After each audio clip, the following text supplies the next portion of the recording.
Taksat e qytetarëve janë keq përdorur për interesa korruptive nga kryeministri Edi Rama, sipas kryetarit të Partisë Demokratike Sali Berisha. Kryedemokrati në konferencë për mediat përmendi ndërtimin e disa rrugëve që sipas tij, edhe pse parat janë dhënë nga buxheti i shtetit, ato janë ndërtuar pa cilësi.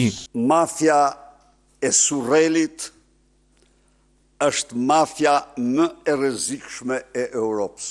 Është mafia që u kushton shqiptarëve në çdo punë publike, në çdo tender, qindra dhe miliarda euro. Loti 3 i rrugës Qukës Qafloç ka kushtuar 87 milion euro. Sa mesatarja rrugës Kombit me tunele dhe ura, kjo pas një tunel dhe asnjë urë. Berisha akuzoi kreun e qeverisë se ushtron presion ndaj drejtësisë për të mbrojtur ministrat që hetohen për korrupsion.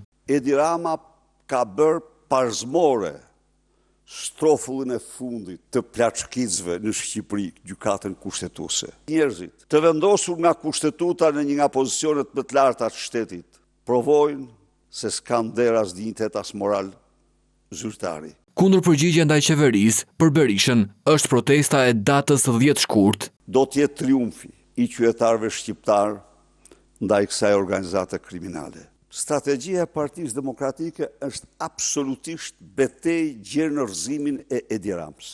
Ndërsa gjatë takimit në Degën 7, Berisha u shpreh se Rama tashmë ka humbur legitimitetin. Për secilin demokrat, po dhe për çdo qytetar, ka sot të drejtën legjitime ti përgjigjet me çdo mënyrë dhe me çdo mjet Edi Ramës, sepse ai është një kryeminist i paligjshëm. Pavarësisht paralajmërimeve, opozita ende nuk ka vendosur se kur do të nisin protestat e vazhdueshme para kryeministrisë.